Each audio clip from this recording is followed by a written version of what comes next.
Welcome to Season 7, Episode 3 of COMMCast. I'm your host, Savannah Bartlett. COMMCast is a production of the Longwood University Communication Studies Department and the COMM 434 COMM Lab class. This show is dedicated to highlighting the Longwood and Farmville communities, and today's episode is about a new small business, A Giving Tree, a children's resale boutique here in Farmville, Virginia. So let's get started.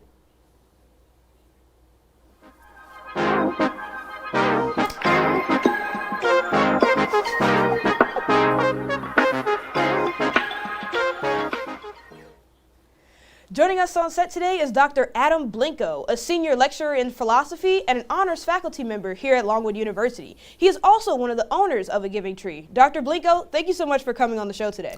Thank you so much for having me. So we're going to have a few questions for you today just to learn about the Giving Tree. And our first question is, can you explain what the Giving Tree is and what you guys have to offer for the community? Sure. A Giving Tree is a nonprofit resale store specializing in children's products mostly, so from infant all the way up to young teen clothing. We have toys, books, baby gear, maternity wear, really anything children and baby. And all the inventory is donated, all the labor is volunteer, and all of the profits go to local charities.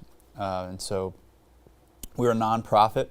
501(c) status just gained with the IRS. We're excited about that. So yeah, that's what we're doing. Yeah, congratulations on that milestone. And so what was really the inspiration for you to want to start the Giving Tree?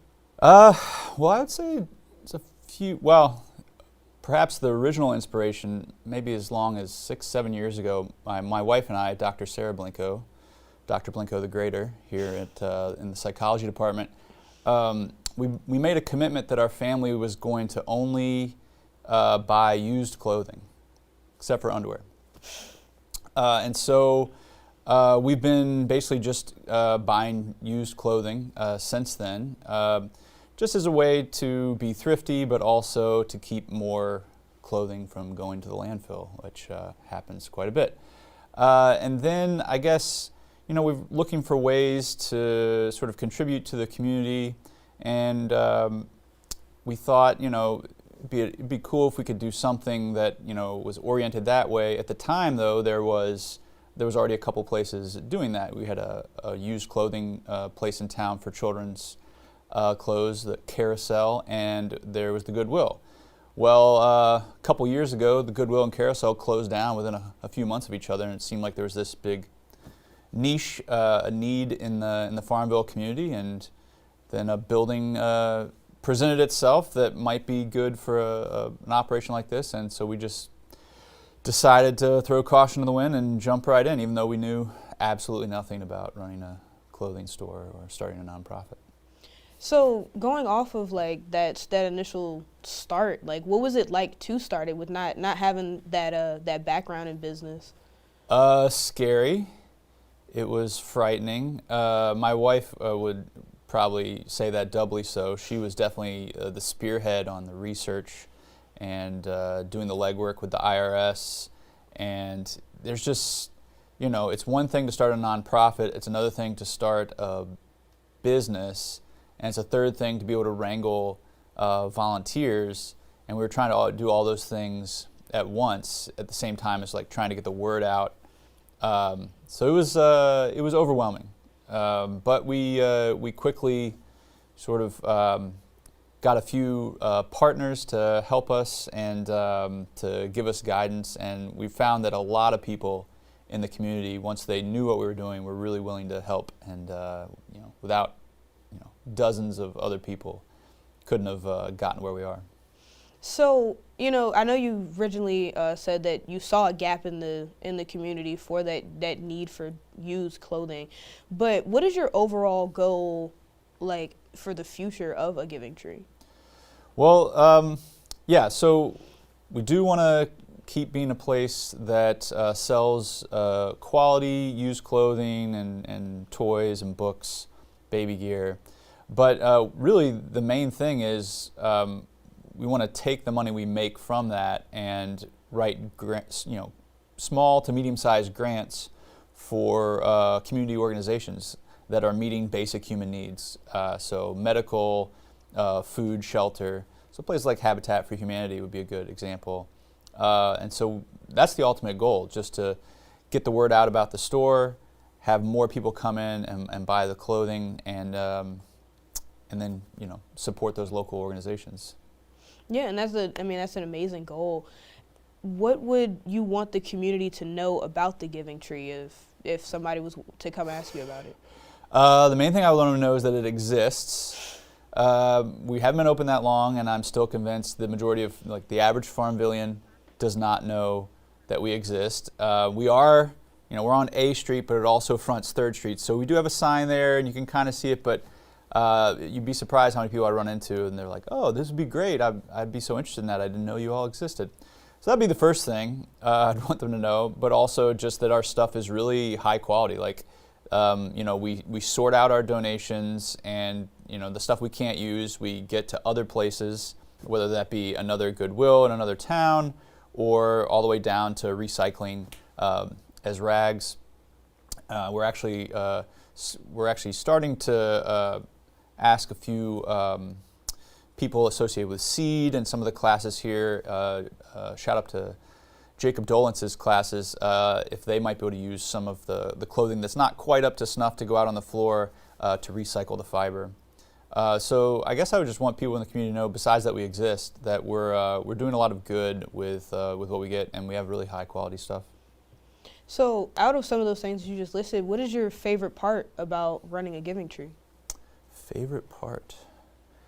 I guess my favorite part so far has been that in getting it up and going and running it, there's always something different to do.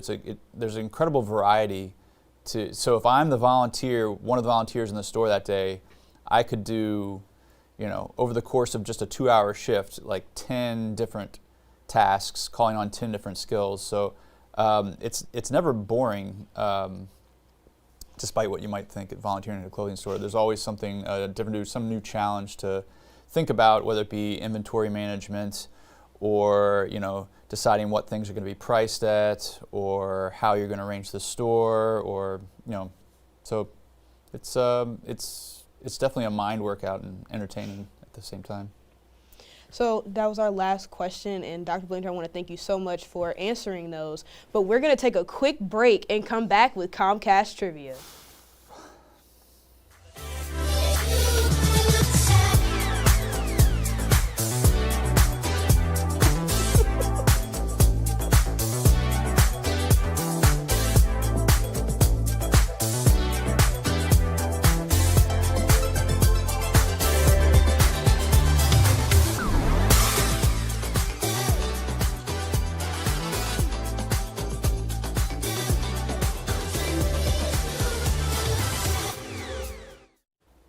It's time for everyone's favorite segment, COMMCast Trivia. Today, we're going to see if Dr. Blincoe can guess 10 of the top clothing brands. Are you ready, Dr. Blincoe?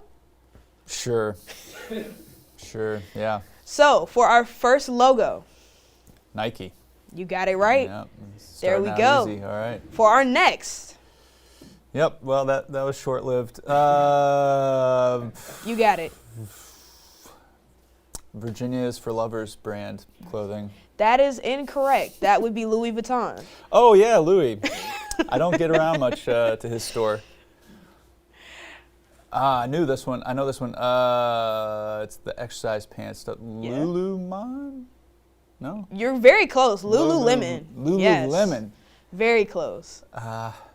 That's Under Armour. Yes, you are correct on that. Adidas. You got it. Yeah, got a pair. Oh. Yeah. This is a hard one. North Face? No. No. This is Abercrombie Kids. That, yeah, had no chance. Why are they a moose? Tea? Well, yes. The Tea collection. Yeah, of course.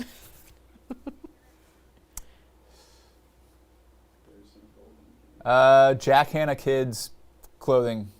No, it is actually Hannah Anderson.